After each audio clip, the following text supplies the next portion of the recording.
Best varicose veins చికిత్సనే పొందండి. నొప్పి లేని చికిత్స కోసం సంప్రదించండి ఎవిస్ హాస్పిటల్. నమస్కారం. విష్ణు పురాణం 24వ భాగంలోకి వచ్చాం. కృష్ణుడు మధురానగరం చేరాడు. అక్కడ ధనుర్యాగాని కోసం మంత్రపూతంగా చేయబడి ఉన్నటువంటి ఉంచబడిన ధనుస్సుని విరగొట్టి యథాశక్తి దానికి అడ్డం వచ్చిన వాళ్ళందరినీ చావగొట్టాడు. ఈ విషయాన్ని తెలుసుకున్న కంసుడు ఏం చేశాడో చూద్దాం.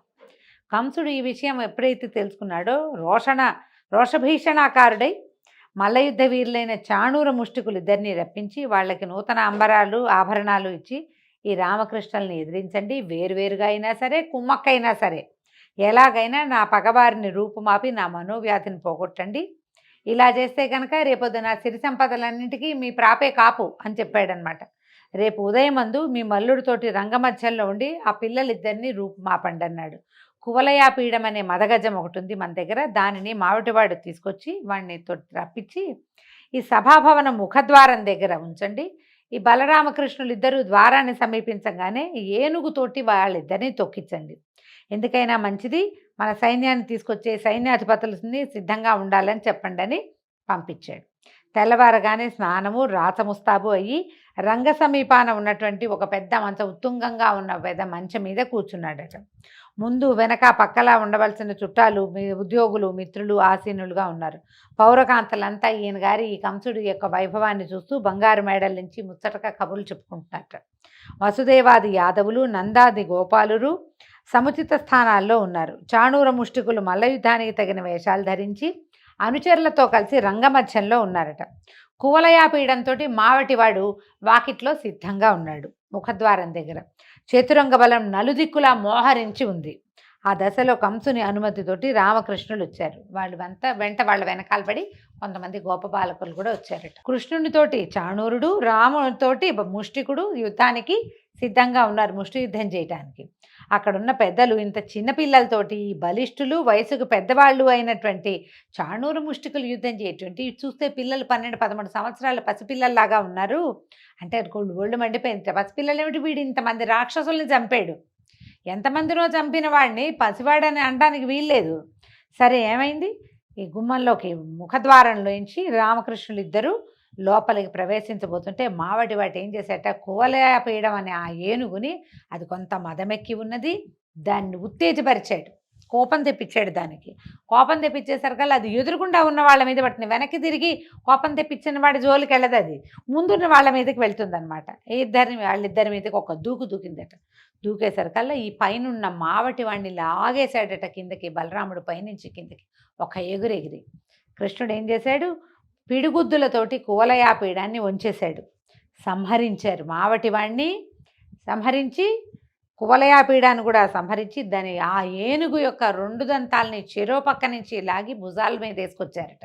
ఇద్దరు కాలదండధరులుగా వచ్చారు. ఎట్లా ఉందంటే ఈ కాలదండధరులు యముడే ఇలా 2 స్వరూపాల్లో వస్తున్నాడు అనిపించిందట. ఆ దండాలతోటి లోపలికి వస్తుంటే కృష్ణుడు చాణూరుడు బాహుయుద్ధానికి తలపడ్డారు.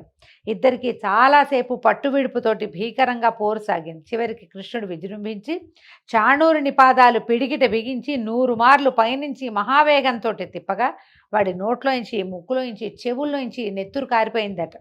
శరీరం చీలి విరిగిన అది ఒక వస్తువులాగా, వస్తువు విరిగితే ఎట్లా పడుతుందో అట్లా పడిపోయిందట. ప్రాణాలు హరించేసింది.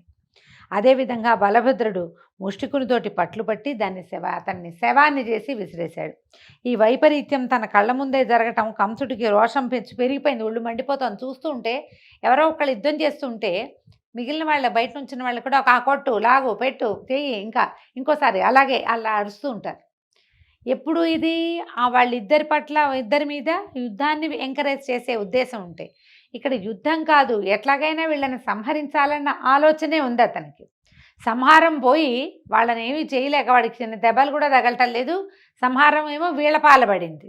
ఈ వైపరీత్యం చూసేసరికల్లా కోపం పట్టలేక దేవకి వసుదేవుల్ని చెరసాలలో బంధించండి, నా తండ్రి ఉగ్రసేనుడి తల తెగ నరకండి, యదువృష్టి కాంభోజ అంధకారులను వాళ్ళందరినీ కొర్రుళ్ళు నాటి బాధించండి, నందాదులను గొల్లలను చితకొట్టి వాళ్ళ ఆలమందలను ఆస్తిపాస్తుల్ని కొల్లగట్టండి అని ఆజ్ఞలు జారీ చేసి, నేను ఈ పిల్లలు బలరామకృష్ణుల పని పడతానని వాద్యాలు వాయించద్దని చతురంగ బలాన్ని రమ్మని ఆజ్ఞాపించాడు. అరిచి కేకలు పెడుతున్నాడు అనమాట. ఇప్పుడు ఇద్దరు గెలవంగానే వెంటనే వాద్యఘోష వినపడుతుంది. గెలిచారు గెలిచారు శభాష్ అని. శభాష్లు వద్దంటున్నాడు అనమాట. ఈ చతురంగ బలాల్ని కూడా వచ్చేసేయమన్నాడు రంగం మీదకి అనేసరికల్లా కృష్ణుడు ఏం చేశాడట, ఒక్క ఎగురెగిరి ఏ మంచం మీద అయితే కంసుడు ఉన్నాడో అక్కడికి ఒక ఎగిరి పైకి వెళ్ళాడట. ఎగిరి కిరీటాన్ని పడగొట్టి తలను వక్షానికి అదిమి ఒక్క తాపులో కిందకి దోసి కుప్పిగంతులు వేసి వీపు మీద తన్నాడు. ఇంకా చెప్పేదేముంది, వాడి ప్రాణవాయువు వాయువులో కలిసిపోయింది. కంసవధ ఇట్లా విచిత్రంగా ఏ ఆయుధంతో కాకుండా ఒట్టి తలపోటు పిడికిటి పోట్లతోటే అతని హరించుకుపోయింది. పువ్వుల వాన కురిసిందట ఆకాశం నుంచి. దేవదుందుభులు మోగాయి, గంధర్వులు మనోహరంగా పాటలు పాడారు పైనుంచి. బలరాముడు కంసుడు తమ్ముడిని కూడా అలాగే చాళ్ళు చేతులు కూడగట్టి మీదకెక్కి గిరగిరా తిప్పి కిందకి పడగొట్టాడు. ఆ దెబ్బతో వాడి ప్రాణాలు కూడా అన్న ప్రాణాల్లాగానే అంతరించుకుపోయాయి. ఈ సంఘటన చూస్తున్న యాదవులు నందాదులు పరమానందులయ్యారు. తర్వాత బలరామకృష్ణుడు దేవకీ వసుదేవుల వద్దకు వెళ్ళి పాదాభివందనాలు చేయగా మహానందంతో వాళ్ళ కుమారులని కౌగిలించుకున్నారు.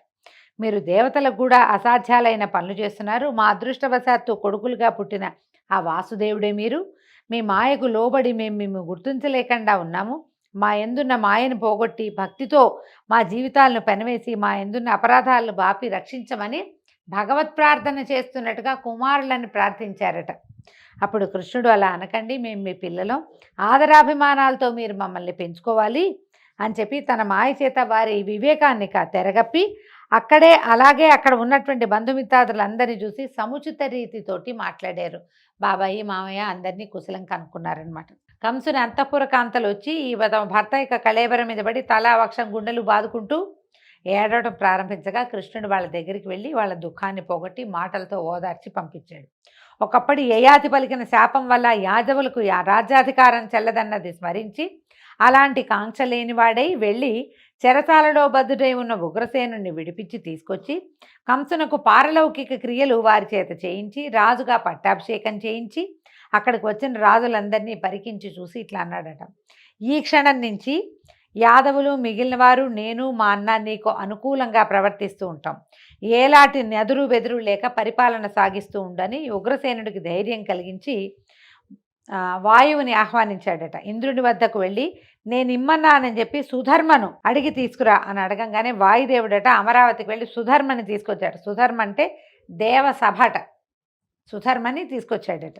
ఉగ్రసేనుడు ఆ సభ మధ్య పీఠాన కూర్చుని ఈ సుధర్మ అనే దేవసభని భూలోకానికి మన ద్వారకా అనకూడదు మధురా నగరానికి తీసుకొస్తే ఇక్కడ ఈ ఉగ్రసేనుడు ఆ సుధర్మలో కూర్చునే పాలన చేసేవాడట. ఈ విధంగా కృష్ణలీల చెప్పగా విన్నటువంటి మైత్రేయుడు మహాత్మా శ్రీకృష్ణుని బాల్యలీలలు విని పరమానంద భరితుడయ్యాను.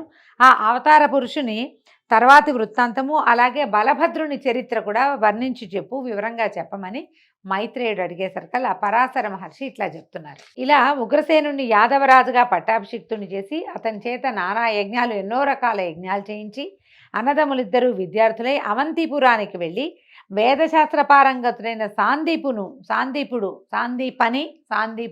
అని కూడా అంటారు, ఆయనకి శిష్యులయ్యారట. తర్వాత కొంచెం పెద్దవాళ్ళు అయ్యాక మామూలుగా 8వ ఏటే గురువాశ్రమాలకు వెళ్ళిపోతారు. కానీ వీళ్ళు 12-13 సంవత్సరాలు వచ్చేదాకా ఇక్కడే ఉన్నారు. అప్పుడు పంపించారు చదువుకి. పంపించేసరికల్లా అక్కడికి వెళ్ళి 64 విద్యలు 64 దినాలలో నేర్చుకున్నారట. గురువు అబ్బురపాటుతో చూసేట, అయ్యో ఏమిటిది భగవద్విలాసం, ఎట్లా వచ్చింది వీళ్ళకి అని.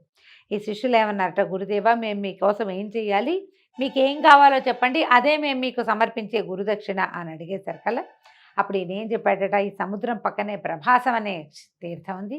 ప్రభాస తీర్థం అహ్మదాబాద్కి దగ్గరలో ఉంటుంది, గుజరాత్లో ఉంది. అక్కడ దానిలో నా కొడుకు చిన్న వయసు వాడు పడి మరణించాడు, వారిని బతికించి తీసుకురండి అని అడిగాడట. అప్పుడు ఈ బలరామకృష్ణులు ఇద్దరు అస్త్రశస్త్రాలు ధరించి సముద్రం దగ్గరికి వెళ్ళగా సముద్రుడు భయపడి ఘోషించాట, పెద్ద మోత వచ్చిందట సముద్రంలోంచి. అప్పుడు పంచజనుడు అనే రాక్షసుడు శంఖరూపుడితోటి ఆ బ్రాహ్మణ బాలుని చంపాడు అని శబ్దం అనమాట ఆ ఘోషలోంచి.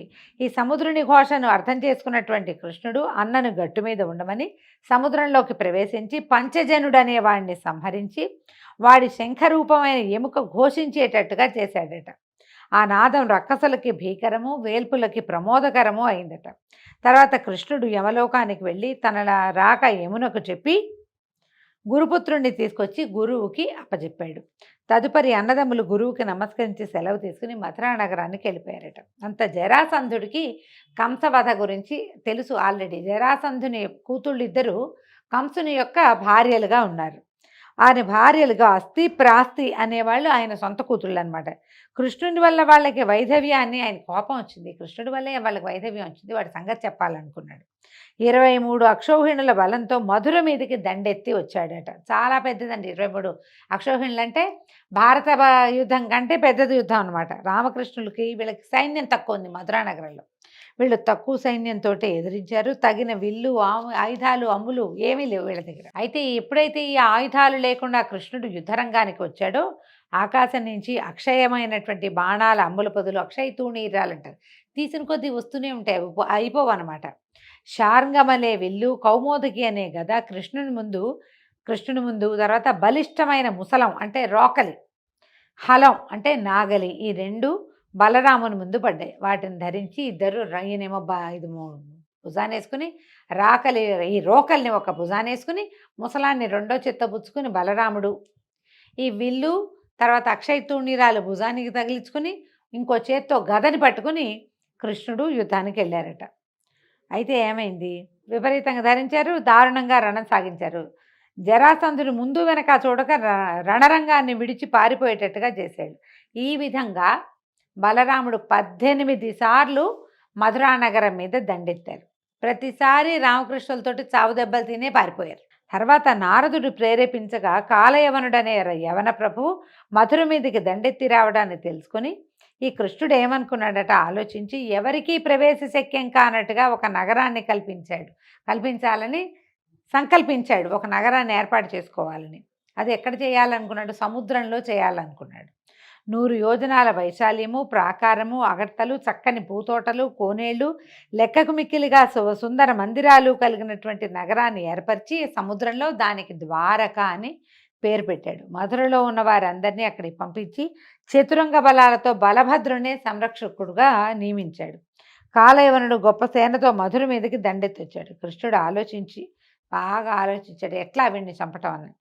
అయితే ఏ ఆయుధము లేక రిక్తహస్తాలతోటి కాలయవనుని వద్దకు వెళ్ళి తన పేరు చెప్పి నేను పరిగెత్తుకుంటూ పోతూనే ఉంటాను, చేతనైతే వెంట తగిలి పట్టుకొని పరిగెత్తాడట, పరుగులు పెట్టేసరికల్లా ఈ యవనరాజు పరిగెత్తుకుంటూ ఆయన వెనకాల వెళ్ళేసరికి వెళ్ళగా ఒక కొండ గుహలోకి ప్రవేశించాడట కృష్ణమూర్తి. ఈ కాలయవనుడు కూడా అదే గుహలోకి ప్రవేశించాడు. ఆ గుహలో ఒక విశాలమైన వేదిక, దానిపై ముసుగు వేసుకుని పడుకున్నాడు ముచికుందుడనే ఒక రాజుగారు. ఆయన కొంతకాలం క్రితం దేవదానవులకి మధ్యలో జరిగిన యుద్ధంలో దేవతల పక్షాన ఉండి రాక్షసుల్ని చంపి దేవతల వల్ల 2 వరాలు పొందాడట. ఏమిటి, నాకు యుద్ధశ్రమ తీరే వరకు చాలా కాలం యుగాలైనా సరే నిద్రపోవటం, నిద్రలో ఉండగా వచ్చి బలాత్కారంగా లేపిన వాళ్ళు ఎవరైతే వాళ్ళు తన దృష్టికి దొరికితే వాడు కాలిపోవాలి, వాడు సర్వనాశనం అయిపోవాలి, నన్ను నిద్ర లేపకూడదు, ఎవడు నా కంటి చూపుకి దొరుకుతాడో వాడి బూడిదయ్యేట్టుగా దేవతల దగ్గర నుంచి వరం పొందాడు. వరం పొందితే ఈయన ఏం చేశాడు, కృష్ణుడు ఆ గుహలలోకి పరిగెడుతూ ముచికుందుడి గృహలోకి ప్రవేశించి అదృశ్యమైపోయాడు. ఈ నిద్రలో ఉన్న ముచికుందుడి గుహలోకే ఆయన ఎక్కడైతే పడుకున్నాడో అక్కడికి కాలయవనుడు పరిగెత్తుకొచ్చి ఈ పడుకుని ఉన్నటువంటి పొడుగాటి స్వరూపము, పచ్చని బట్ట, తల కింద చేయి పెట్టుకుని పడుకున్న స్వరూపాన్ని చూశారు కదా, కృష్ణుడే పడుకున్నాడని నమ్మి ఏం చేశాడంటే కాలయవనుడు ఒక కాలుతో ముచుకుందుని ఒక తన్నదన్నాడు. తనంగానే ఆయన మెలకు వచ్చి కళ్ళు తెరిచి చూసేసరికల్లా ఆ కుచూపులోంచి వచ్చిన కోపాగ్ని జ్వాల తగిలి యవనరాజైన కాలయవనుడు నిలువుతా కాలి బూడిదైపోయాడట. చాటుగా ఉన్న కృష్ణుడు ముచుకుందుడి దగ్గరకు వచ్చాడు. అప్పుడు ఎవరు నువ్వు అని రాజుగారు ప్రశ్నిస్తే వసుదేవుననే యాదవుని కొడుకుని నన్ను కృష్ణుడు అంటారు అనగానే పరిగెత్తుకుంటూ లేచి వచ్చాడట ముచుకుందుడు.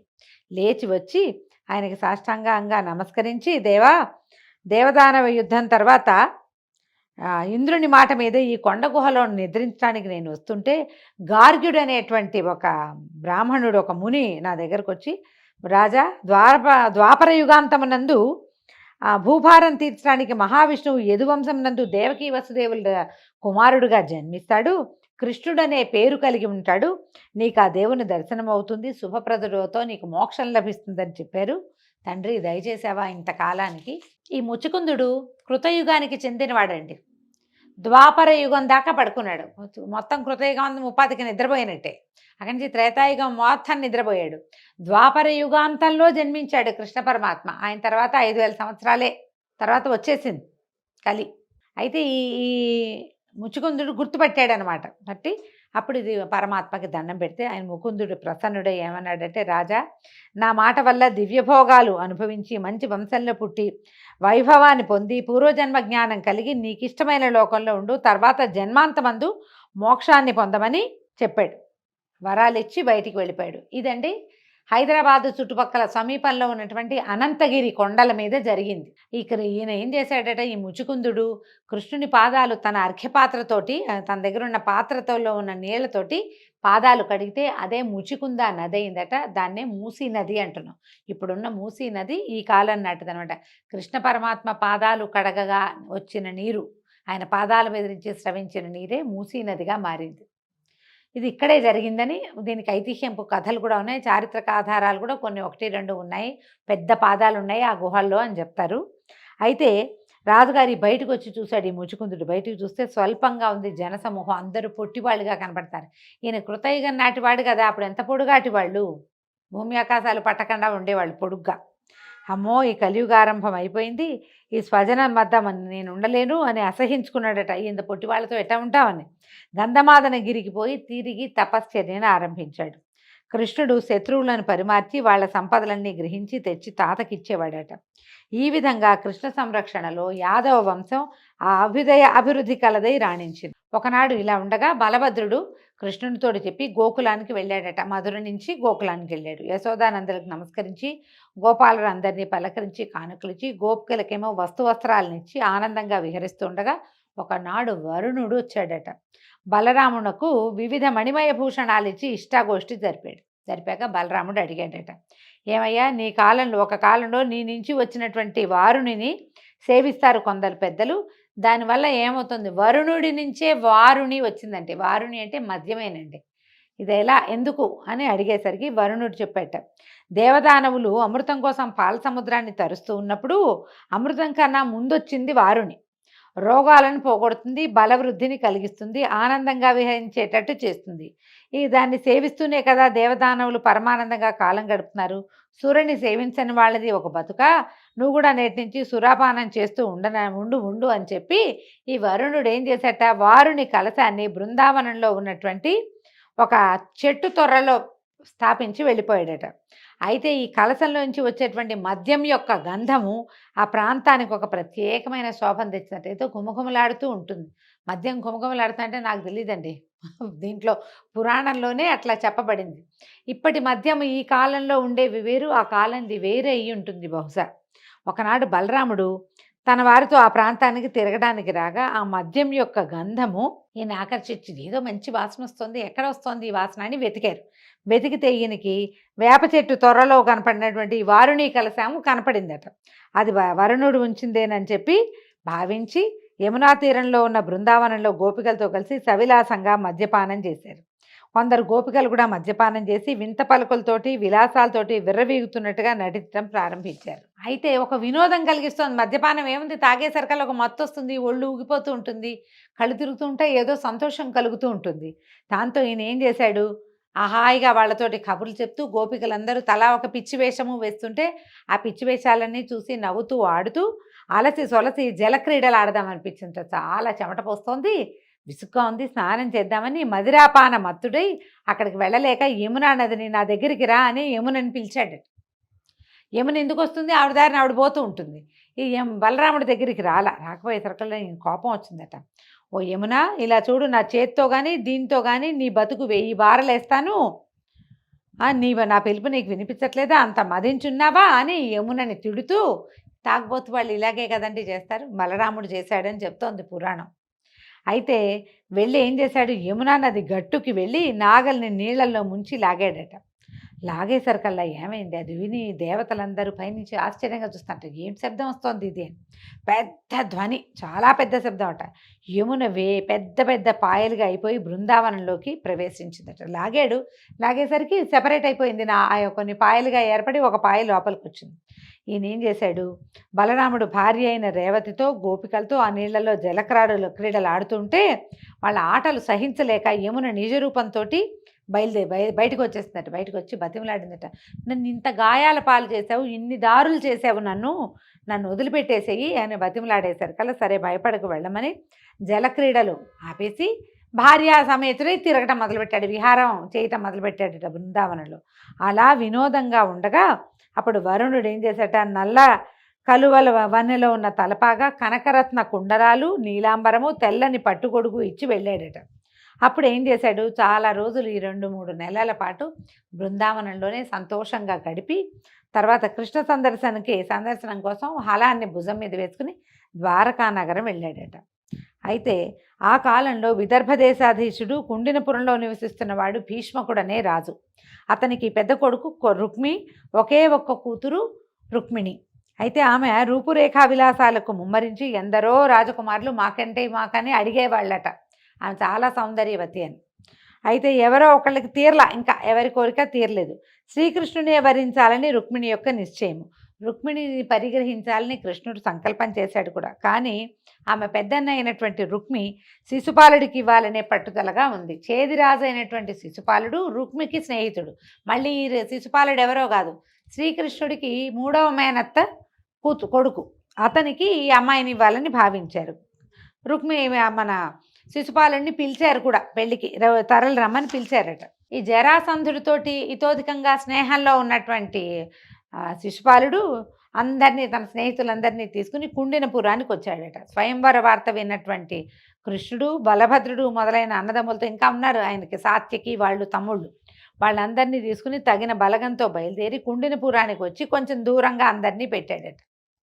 మనకేం కథ వింటామంటే భాగవతంలో రుక్మిణీదేవి నుంచి ఒక ఉత్తరం వచ్చిందని వింటాము. అలా కాకుండా స్వయంవర ప్రకటన వినే వీళ్ళు వచ్చారని చెప్తోంది పురాణంలో, ఇట్లా చెప్పబడుతోంది. ఆచారం ప్రకారము రుక్మిణి బ్రాహ్మణ సుమంగళులతోటి దాసీజనంతో ఊరు వెలుపల ఉన్నటువంటి దుర్గాలయానికి వచ్చి ఆరాధన చేసి రాజమార్గానికి రాగా కృష్ణుడు ఆమెను చూసి పరిగ్రహించి రథం ఎక్కించుకున్నాడట. ఆ వార్త తెలిసినటువంటి ఆమె అన్న శిశుపాలాదులతోటి కలిసి కృష్ణుడితో యుద్ధానికి సిద్ధపడ్డాడు. జరాసంధుడు, దంతభక్తుడు, సాళ్వుడు, శిశుపాలుడు మొదలైన వారు మంచుతో మబ్బులు భాస్కరుని ఎదిరించినట్టుగా శ్రీకృష్ణుడిని ఎదిరించాడు. మబ్బులు సూర్యుడిని ఏం ఆపగలమంటే ఊరికే ఒక క్షణం ఆచ్ఛాదన వస్తుంది, తర్వాత సూర్యుడు బయటకు వచ్చేస్తాడు. అట్లా కృష్ణుడి మీదకి వెళ్ళారు. తర్వాత బలరాముడు, సాత్యకి, కృతవర్మ మొదలైన యాదవ సింహాలు విజృంభించి జరాసంధాదుల చతురంగ బలాలను తుకుతుకుగా చిత్తకొట్టారు. ఆ దెబ్బతో జరాసంధుడు తిరిగి పారిపోవాల్సి వచ్చింది. శిశుపాలుడు కూడా చేసేది లేక తన ఊరు తాను వెళ్ళిపోయాడు సిగ్గుబడి. కానీ రుక్మి వదిలిపెట్టలేదట. కృష్ణుడి సంహరిస్తే గానీ నగరంలోకి వెళ్ళనని ప్రతిజ్ఞ పలికి ఎదిరించాడట. అప్పుడు కృష్ణుడే తలపడి వాని సైన్యానికి ధైర్యం కలిగించి రుక్మిని గట్టిగా పట్టుకుని, బావా ఊరికే హాస్యం సుమాని తల అక్కడక్కడ గొరిగి వదిలిపెట్టించాడు. పిడిబాకు లాంటిది, పచ్చల పిడిబాకు ఉంది ఆయనకి. ఆ బాకుని తీసి దాంతో తల అక్కడక్కడ బొరియలుగా కట్ చేసి వదిలిపెట్టాడు. తర్వాత విజయలక్ష్మితో సహా రుక్మిణిని తీసుకొచ్చి ద్వారకలో సలక్షణంగా వివాహం చేసుకున్నాడు. అయితే ఈ వివాహానికే రాక్షస వివాహం అని పేరండి. వధువుని బలాత్కారంగా తీసుకురావటం అనేది ఆ రోజుల్లో విధానంగానే ఉండింది. కృష్ణ పరమాత్మ ఆమెను వివాహం చేసుకున్నాడు. కొంతకాలానికి ఆ దంపతులకు మన్మథాంశంతో ఒక కుమారుడు, అచ్చంగా మన్మధుడిలాగా కనపడేటువంటి ప్రద్యుమ్నుడనే నామధేయంతో ఒక కుమారుడు కలిగాడు. అయితే ఈ పిల్లవాడు పుట్టిన 6వ రోజున శంబరాసురుడు అనే రాక్షసుడు పురిటింట్లోకి వచ్చి పసిబిడ్డని ఎత్తుకుపోయి సముద్రంలో పడేశాడట. కృష్ణుని కుమారుడి వల్ల నీకు మరణము అని ఆ శంబరుడికి ఒక అశరీరవాణి చెప్పింది. అందుకని ఏం చేశాడు, ఆ పని జరగకూడదని చంటి పిల్లవాడినే తీసుకొచ్చి సముద్రంలో పారేశాడు. ఆ శిశువుని ఒక చేప మింగిందట. మింగేసరికల్లా ఏమైంది, ఆ మింగిన చేపని ఒక జాలరివాడు పట్టి శంబరాసురుడి కూతురికే తీసుకుపోయి ఇచ్చాడు ఆ చేపని. ఆ చేపను తరిగేసరికల్లా దానికి దాపుగా ఉన్న లోపలున్న శిశువుని చూసి ఆశ్చర్యపోతుంటే నారదుడు వచ్చి చెప్పాడు, ఏమని, లలన ఈ పిల్లవాడు శ్రీకృష్ణుని కుమారుడు, జాగ్రత్తగా పెంచు అని చెప్పేసరికల్లా ఆవిడ అలాగేనని పిల్లాన్ని పెద్ద చేసింది. అయితే కాగా శంబరునికే ఈ విషయం తెలిసేసరికల్లా పిల్లాడు కొంచెం పెద్దవాడయ్యాడు ప్రద్యుమ్నుడు. అప్పుడు యుద్ధానికి వచ్చాడట శంబరాసురుడు. తెలుసుకున్నాడు కృష్ణుడి కుమారుడు తమ నగరంలోనే పెరుగుతున్నాడని తెలుసుకుని లక్షితుడుగా ఉంటాడు అబ్బాయి. అతనితో యుద్ధం చేసి చేసేసరికల్లా శంబరాసురుని చీల్చి చెండాడేశాడట ప్రద్యుమ్నుడు. అప్పటి వరకు సంరక్షణ చేస్తున్నటువంటి మహిళ మాయావతి ఈ ప్రద్యుమ్నుడిని తీసుకొచ్చి ఇక్కడికి వదిలిపెట్టాడు. ప్రద్యుమ్ని తీసుకొచ్చి ఇక్కడ వదిలిపెట్టింది. ద్వారకా నగరంలో తీసుకొచ్చి అంతఃపురంలోకి తీసుకొచ్చిందట. తీసుకొస్తే అక్కడ వచ్చిన వాళ్ళంతా ఆశ్చర్యపోయారట. అంతఃపురంలో ఉన్న ఆడవాళ్ళంతా అంత అందమైన ఆ కుర్రవాడిని చూసి మాయావతిని చూస్తూ ఎవరు వీళ్ళని ఆశ్చర్యపోతుంటే రుక్మిణి వచ్చి ఆవిడ చూసిందట. అయ్యో ఎవరి కుర్రవాడు ఆనాడు శివుడి కంటిమంటకి మరణించిన మన్మథుడిలాగా పుట్టాడా? ఏ తల్లికి అన్నది ఇంత నవమన్మధుడైన కొడుకుని నా కొడుకు బతుకుంటే ఈ వయసులోనే ఉంటాడు కదా అని ఆవిడ కుమారుడిని చూస్తూ కళ్ళనీళ్ళు పెట్టుకుంటుంది. పిల్లాడు ముద్దుగా ఉన్నాడు, నా కుమారుడు కూడా ఇటగే ఉండేవాడు అనుకుంది. కొడుకుని గుర్తుపట్టలే ఆవిడ. అంతలో నారదుడు లోపలికి వచ్చి, అమ్మ పుట్టిన 6వ నాటి రాత్రి శంబరుడనే రాక్షసుడు ఎత్తుకుపోయిన నీ కొడుకే ఈ యువకుడు అని ప్రద్యుమ్నుని యొక్క వృత్తాంతాన్ని చెప్పాడు. శ్రీకృష్ణుడు దేవుడు, ఆయనేమో ఆదిదేవుడు విష్ణువు, నీవేమో లక్ష్మీదేవి, ఈ యువకుడు సాక్షాత్తు మన్మథుడు, ఈ యువతి రతి, ఈవిడే రతీదేవి, ఇది మీ చరిత్ర, మీ మహిమను ఎవరూ తెలుసుకోలేరని చెప్పి వెళ్ళిపోయాడు. తర్వాత ఎవరి వల్ల అయితే పెంచబడ్డాడో ప్రద్యుమ్నుడు ఆమె మాయావతినే వివాహం చేసుకున్నాడు. దీంతో ఈరోజు విష్ణు పురాణపు గాథలు పరిసమాప్తం అండి. రేపు ఉదయం మళ్ళీ తర్వాత గాథలో కలుసుకుందాము. నమస్కారం.